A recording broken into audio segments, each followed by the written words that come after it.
उसकी माँ का चरित्र उसने सुना, फिर राम वन चला गया। क्यों? वो सुन करके खड़ा रह गया, चुपचाप खड़ा हो गया। क्या कहूं किसको? ये मेरी माँ है, हैं? और मंत्रा दासी बोली तो कहते हैं शत्रुघ्न ने उसको दे दिया मसाला। मारा उसको। शत्रुघ्न से सहन नहीं हुआ कि तुमने ऐसा क्यों किया। भरत ने कहा भाई जो कुछ होने वाला था वो तो हो गया, अब इसे छोड़ दो, चलो। वो कौशल्या माँ के पास आए, उनके चरणों में प्रणाम किया। कौशल्या ने कहा भरत आप बहुत बड़भागी हैं। माँ दोबारा नहीं कहना। बड़भागी तो वो था जो हम सबको छोड़कर चला गया। माँ बड़भागी तो वो था जो हम सबको छोड़कर चला गया। भरत ने कहा अब मैं क्या कहूं। भरत कौशल्या के शब्द सुनकर माँ के बार बार प्रणाम करी। आने वशिष्ठ बाप जी के आश्रम में गया तो कहते हैं कि वो द्वार पर खड़े हो गए, क्योंकि महाराजों की कुटियाओं गांव से बाहर ही होती थी और वो अपना वही जब डेरा जमा कर रहते थे।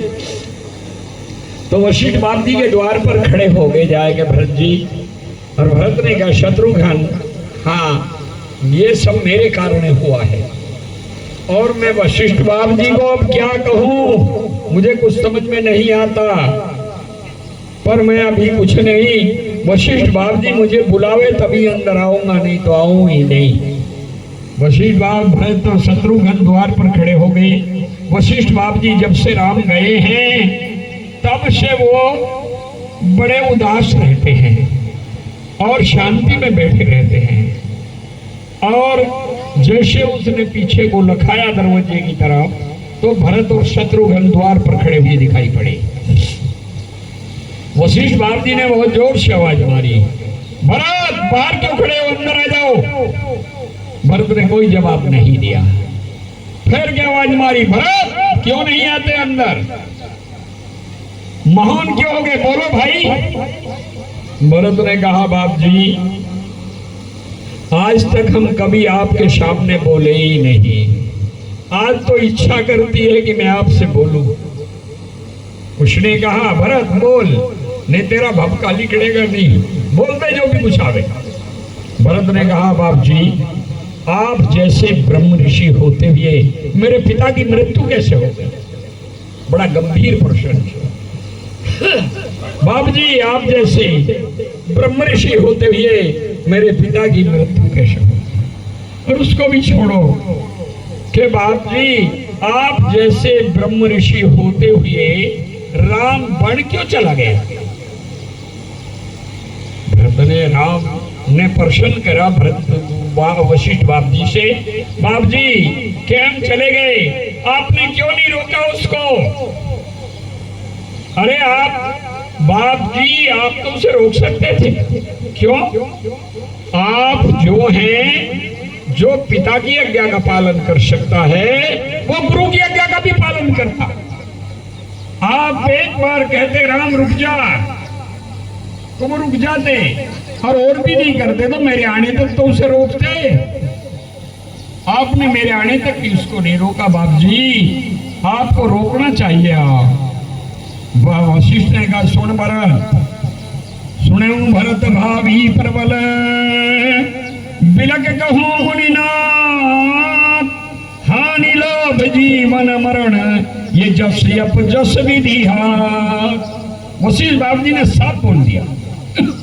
भरत सुना भरत भावी प्रबल, तू मुझे भावी अपने बहुत प्रिय है, पर तेरे से प्रिय मुझे राम था। जब से राम ने यावद छोड़ी है मुझे यावद गमती नहीं, यावद नहीं गमती मुझको, पर क्या करूं रहना पड़ता है। और भरत ऐसे शब्द बोलेगा मुझे रोना आ जाएगा, मुझे रुलाना नहीं, क्योंकि मैं रो नहीं सकता। क्यों, अगर मैं रोऊंगा तो इस अवध को संतोष कौन बधाएगा, इतनी बड़ी को, इसलिए मैं रो नहीं सकता। भाई मुझे मत रुलाए। सुने भरत भावी प्रबल बिलक कहूं मुनिनाथ, हानि लाभ जीवन मरण ये जस यप जस विधि हाथ। वशिष्ठ बाप जी ने कहा, ये तने कहा ना कि राम को रोक के आपने जस क्यों नहीं लिया? बाप जी, भरत, हाँ, जस अब जस विधाता के हाथ में है, मेरे हाथ में नहीं था। अगर मैं उसे रोक लेता, और एक बात और कहूं भरत, जस अब जस विधि हाथ, वो विधाता के हाथ में था। अब तुझे एक प्रश्न पूछता हूं मैं, वशिष्ठ बाप जी ने कहा, उसका जवाब देंगे भरत? अभी तो कोई कृपा ही ना होए, जहाँ पर कृपा राम की हुई तहाँ पर कृपा करें सब कोई। और भाई जहाँ पर कृपा नहीं राम की तहाँ पर कृपा करे न कोई। जिस पर हमारे परम पिता परमात्मा की कृपा होती है, उस पर अखिल ब्रह्मांड की कृपा हो जाती है। और ये भी कहा है, अगर जो कहीं किसी संत की कृपा हो गई तो परमात्मा भी उसे नहीं टालता। और संत समागम हरि कथा तुलसी दुर्लभ दोय, गोस्वामी तुलसीदास जी महाराज भी कहते हैं, संतों का संग और हरि की कथाएं तो भाई मुझे भी दुर्लभ है। बिनु सत्संग विवेक न होही, राम कृपा बिनु सुलभ न सोही। कहते हैं बिना हरि की कृपा के महापुरुषों का सत्संग मिलना भी बहुत दुर्लभ है, और बिना सत्संग के ज्ञान और वैराग होना भी अति दुर्लभ है। कहीं कहीं गोस्वामी तुलसीदास जी ने भी अति अति शब्दों का उपयोग किया है, अति शब्दों का उपयोग किया है। और आज तो बड़े सौभाग्य की बात है कि आज मुझे कंकोत्री भेजी थी तो रह गई, मुझे आज हाथ सुबेरे लगी। मैं आज सत्यानंद जी महाराज के लगे कि देवो भाई ने यहाँ तो जवानों गंगोत्री आई है। मैं कहता आज ही चल पड़े, सोचा को चलते हैं आज ही। और भगवान की कृपा हुई और माता जी की असीम कृपा से हम लोग यहाँ पहुँची गया। तो आज बड़ा आनंद का दिन है और समय परिवर्तन होता रहता है। जो समय आज है वो कल आएगा कि नहीं, और जो काल है वो परसों दिखाई नहीं देता। समय परिवर्तन होता रहता है, समय कभी रुकता नहीं, समय तो परिवर्तन होता रहता है। और जिस समय पर जो कार्य हो जाता है वो हो जाता है, जो समय पर नहीं हुआ तो फिर टाइम नहीं मिलता, क्योंकि समय आने जाने वाला है, वो रुकता नहीं है। क्योंकि बिगड़े पीछे फेर मिले नहीं, समय आवनी जानी अमर नहीं है कोई दुनिया में। वो कहती अमर कहानी बोल वाला है, वो हमेशा के लिए रह जाता है, लेकिन इंसान नहीं रहता, जाना पड़ता उसको। जय हो, जाना पड़ेगा जरूर बंदे, जब आएगा बुलावा तेरे नाम का। ये नखरा भी रेते में रल जाएगा, ये तन तेरा लक्कड़ सा जल जाएगा, वो ढल जाएगा जरूर बंदे। एक दिन तो जाना पड़ेगा जरूर बंदे। हम आए हैं तो जाना भी नक्की करके आए हैं, इसलिए हमें जहाँ आए हैं यहाँ कुछ करके जाएं, क्योंकि हमें बार बार ये मनुष्य जीवन नहीं मिलेगा। बड़े भाग से मनुष्य जीवन मिलता है। गोस्वामी जी ने भी लिखा है, बड़े भाग मानुष तन पावा, सुर दुर्लभ सब ग्रंथन गावा। गोस्वामी जी भी लिखते हैं कि बड़े भाग, जिसके बड़े ही उत्तम भाग होते हैं, उसे मनुष्य देह प्राप्त होती है। अरे मनुष्य देह पा करके भी हम अपने जीवन को पशु की तरह गवा दें तो भाई धिक्कार है हमारे जीवन को। हमसे वो पशु अच्छे हैं, कुदरत ने उनको पशु तो बनाया था। हमें उस परम पिता परमात्मा ने एक श्रेष्ठ उत्तम बुद्धि देकर एक मनुष्य बनाया है, और मनुष्य जीवन बड़ी मुश्किल से प्राप्त होता है। वो कहते हैं, भगवान कृष्ण भी कहते हैं, एशान न विद्या तपो न दानम ज्ञानम न शीलम गुणम न धर्मम ये न मृत्यु लोके भूमि भूता भारते मनुष्य रूपे न मृगाश्चरन्ति ही।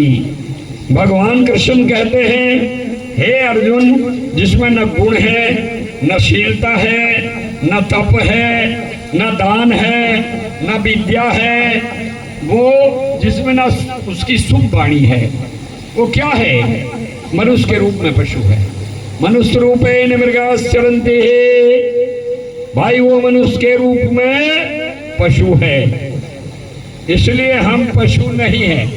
बड़ी श्रेष्ठ उत्तम बुद्धि लेकर हमें मनुष्य बनाया उस परमपिता परमात्मा ने। मेरे प्यारे हो, जितनी योनियां हैं सब भोगों को भोगने वाली हैं, वरना कोई योनि कर्म बनाने वाली नहीं है। पशु पक्षी या कुत्ता बिलाड़ी कोई कर्म नहीं बना सकता। मेरे प्यारे हो, वो मनुष्य जीवन के कर्मों के केवल भोग ही भोग सकता है, वरना कर्म नहीं बना सकता। हमारे वेदों ने बतलाया है कि मनुष्य जीवन में तो मनुष्य की माँ का चरित्र उसने सुना, फिर राम वन चला गया। क्यों? वो सुन करके खड़ा रह गया, चुपचाप खड़ा हो गया। क्या कहूं किसको? ये मेरी माँ है, हैं? और मंत्र दासी बोली तो कहते हैं शत्रुघ्न ने उसको दे दिया मसाला। मारा उसको। शत्रुघ्न से सहन नहीं हुआ कि तुमने ऐसा क्यों किया।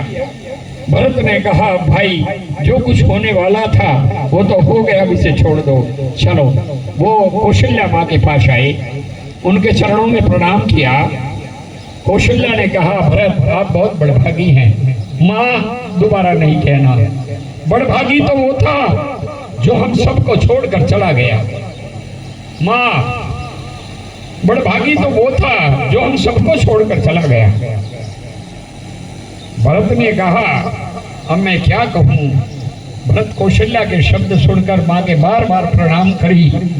आने वशिष्ठ बाप जी के आश्रम में गया तो कहते हैं कि वो द्वार पर खड़े हो गए, क्योंकि महाराजों की कुटियाओं गांव से बाहर ही होती थी और वो अपना वही जब डेरा जमा कर रहे थे तो वशिष्ठ बाप जी के द्वार पर खड़े हो गए जाएगा भरत जी।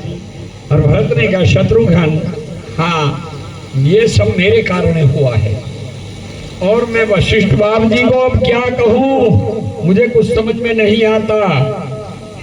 पर मैं अभी कुछ नहीं, वशिष्ठ बाप जी मुझे बुलावे तभी अंदर आऊंगा, नहीं तो आऊं ही नहीं। वशिष्ठ बाप भरत तो शत्रुघ्न द्वार पर खड़े हो गए। वशिष्ठ बाप जी जब से राम गए हैं तब से वो बड़े उदास रहते हैं और शांति में बैठे रहते हैं। और जैसे उसने पीछे को लखाया दरवाजे की तरफ तो भरत और शत्रुघ्न द्वार पर खड़े हुए दिखाई पड़े। वशिष्ठ बाप जी ने बहुत जोर से आवाज मारी, भरत बाहर क्यों खड़े हो, अंदर आ जाओ।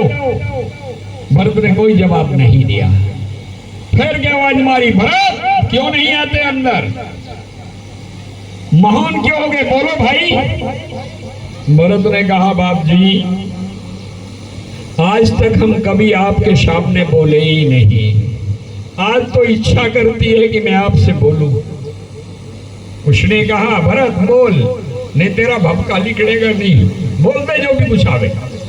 भरत ने कहा बाप जी आप जैसे ब्रह्म ऋषि होते हुए मेरे पिता की मृत्यु कैसे हो गई। बड़ा गंभीर प्रश्न। बाप जी आप जैसे ब्रह्म ऋषि होते हुए मेरे पिता की मृत्यु कैसे हो। और उसको भी छोड़ो कि बाप जी आप जैसे ब्रह्म ऋषि होते हुए राम वन क्यों चला गया।